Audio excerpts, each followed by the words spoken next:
All those having business with this General Court-Martial, stand forward and you shall be heard. Colonel Julius Alexander Randolph is presiding. Is the government prepared to make an opening statement? Yes, sir. The facts of the case are these. On midnight of September 6th, the accused entered the barracks room of their platoon mate, PFC William Santiago.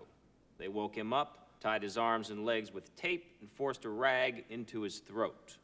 A few minutes later, a chemical reaction called lactic acidosis caused his lungs to begin bleeding. He drowned in his own blood and was pronounced dead at 37 minutes past midnight. These are the facts of the case, and they are undisputed. That's right. The story I've just told you is the exact same story you're going to hear from Lance Corporal Dawson, and it's the exact same story you're going to hear from Private Downey. Furthermore, the government will also demonstrate that the accused soaked the rag in poison and entered Santiago's room with motive and intent to kill. Now, Lieutenant Kaffee is going to try and pull off a little magic act here. He's going to try a little misdirection. He's going to astonish you with stories of rituals and dazzle you with official-sounding terms like code red. He might even try to cut into a few officers for you. He'll have no evidence, mind you, none, but it's going to be entertaining. And when we get to the end, all the magic in the world will not have been able to divert your attention from the fact that Willie Santiago is dead, and Dawson and Downey killed him. These are the facts of the case, and they are undisputed. Lieutenant Kaffee. There was no poison on the rag, and there was no intent to kill, and any attempt to prove otherwise is futile, because it just ain't true. When Dawson and Downey went into Santiago's room that night, it wasn't because of vengeance or hatred. It wasn't to kill or harm. And it wasn't because they were looking for kicks on a Friday night. It's because it was what they were ordered to do. Let me say that again. It's because it was what they were ordered to do. Now, out in the real world, that means nothing. And here at the Washington Navy Yard, it doesn't mean a whole lot more. But if you're a Marine assigned to Rifle Security Company Windward, Guantanamo Bay, Cuba, and you're given an order, you follow it or you pack your bags. Make no mistake about it. Harold Dawson and Loudon Downey are sitting before you today because they did their job. Is the government ready to call its first witness? Please, the court. The government calls Mr. R.C. Maguire. Squire, would you raise your right hand, please? Do you solemnly swear that the testimony you will give this General Court-Martial will be the truth, the whole truth, and nothing but the truth, so help you God? I do. Have a seat, please, sir. Would you state your full name and occupation for the record? Robert C. Maguire, Special Agent, Naval Investigative Service. Thank you. Mr. Maguire, did your office receive a letter from a PFC William Santiago on 3 September of this year? We did. What did that letter say?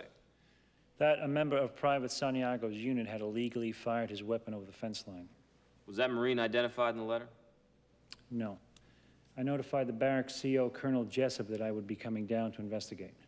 And what did you find? The shift reported only one sentry returned his weapon to the switch with a round of ammunition missing. Who was that? Lance Corporal Harold Dawson. Your witness. Mr. Maguire, have you questioned Lance Corporal Dawson about the fence line shooting? Yes, he claims to have been engaged in some manner by the enemy. But you don't believe him. It's not my place to Lance question. Corporal Dawson's been charged with a number of crimes. Why wasn't he charged with firing at the enemy without cause? There wasn't enough evidence to support such a charge. Thank you. Mr. Maguire, I don't understand what you mean when you say there wasn't enough evidence to support such a charge. You had William Santiago's letter. Santiago was the only eyewitness. I never had the chance to interview him, so I don't know what he saw. And now we'll never know, will we, Mr. Maguire? No. No more questions. Witness is excused. Corporal Carl Edward Hammacker, Marine Barracks, Rifle Security Company, Windward, 2nd Platoon, Bravo. Corporal, were you present at a meeting that Lieutenant Kendrick held on the afternoon of September 6th with the members of the 2nd Platoon? Yes, sir. Would you tell the court the substance of that meeting? Lieutenant Kendrick told us we had an informer in our group, that Private Santiago had gone outside the chain of command and reported to the NIS on a member of our platoon. Did that make you mad? You can tell the truth, Corporal. It's all right. Did it make you mad? Yes, sir.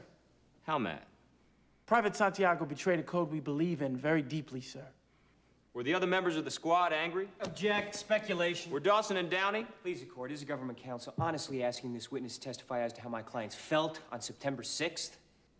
Sustained. Corporal, did Lieutenant Kendrick leave a standing order at that meeting? Yes, sir. What was it? Well, it was clear that he didn't want us taking matters into our own hands, sir. What was the order? Sir, he said Santiago wasn't to be touched. Your witness.